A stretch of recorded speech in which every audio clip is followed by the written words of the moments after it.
Assalamualaikum warahmatullahi wabarakatuh. Perkenalkan, nama saya Nur Aman Rustang dari Pendidikan Ekonomi Universitas Negeri Makassar.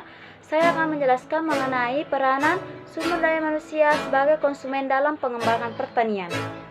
Undang-Undang Pangan Nomor 7 Tahun 1096 mengamanatkan bahwa pangan merupakan salah satu kebutuhan pokok yang pemenuhannya merupakan bagian dari hak asasi manusia.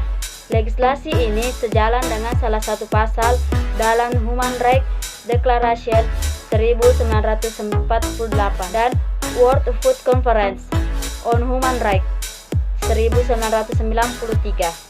Pangan sebagian dari HAM mempunyai arti bahwa negara bertanggung jawab memenuhi kebutuhan pangan penduduknya. Selain karena alasan HAM, pemenuhan kebutuhan pangan juga menentukan status gizi dan kualitas sumber daya manusia, bahkan ketahanan sosial, ekonomi, dan politik suatu bangsa. Oleh karena itu, pembangunan pangan merupakan salah satu bagian penting dari pembangunan nasional. Jumlah penduduk Indonesia yang besarnya 210 juta jiwa merupakan pasar yang sangat potensial bagi hasil pertanian. Di samping peningkatan secara kuantitas terhadap produk-produk pertanian sebagai akibat peningkatan jumlah penduduk dalam arti sebagai produsen bahan pangan, permintaan terhadap produk-produk pertanian juga meningkat kualitasnya karena proses tumbuh kembang manusia. Kemajuan kebudayaan juga menyebabkan peningkatan kualitas konsumsi penduduk.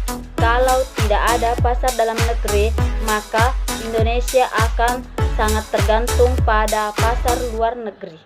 Pemasaran ke luar negeri masih sangat terbatas karena tuntutannya yang sangat ketat akan berbagai syarat yang harus dipenuhi, antara lain mutu produk yang tinggi, kuantitas volume yang cukup besar, produk yang homogen, dan sebagainya. Dengan adanya pasar dalam negeri, Indonesia tidak akan tergantung dalam pasar luar negeri yang sangat kompetitif. Selain jumlah penduduk, tingkat konsumsi pangan masyarakat juga dipengaruhi oleh tingkat pendapatan dan faktor non-ekonomi seperti selera, kebiasaan, dan sebagainya. Sehubungan dengan pendapatan masyarakat, dapat dikatakan bahwa pasar dalam negeri memang besar dalam arti jumlah konsumennya, akan tetapi daya belinya yang sangat rendah. Daya beli yang rendah ini menyebabkan tingkat konsumsi pangan penduduk dalam bentuk konsumsi energi dan protein masih relatif rendah. Tingginya ketergantungan konsumsi pangan pokok hanya pada beras menyebabkan tekanan pada peningkatan produksi padi semakin tinggi pula. Tingkat produksi padi dalam negeri sudah dapat memenuhi sekitar 90 hingga 95% kebutuhan beras dalam negeri. Tingkat konsumsi bahan pangan pokok, karbohidrat lainnya, serta protein yang berasal dari daging, telur, susu masih sangat rendah. Pola perubahan konsumsi pangan pokok ini sama artinya dengan upaya diversifikasi konsumsi pangan.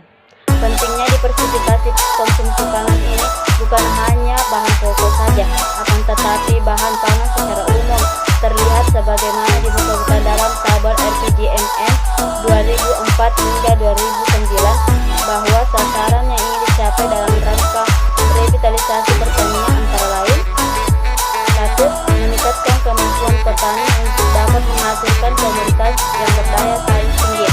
2. Terjaganya tingkat produksi beras dalam negeri dengan tingkat ketersediaan minimal 90% dari kebutuhan domestik untuk pengamanan kemandirian pangan. 3. Diversifikasi produksi serta ketersediaan konsumsi pangan untuk menurunkan ketergantungan pada beras. 4. Meningkatkan ketersediaan ternak dan ikan dari dalam negeri. 5. Meningkatnya konsumsi masyarakat terhadap protein. yang berasal dari ternak dan ikan.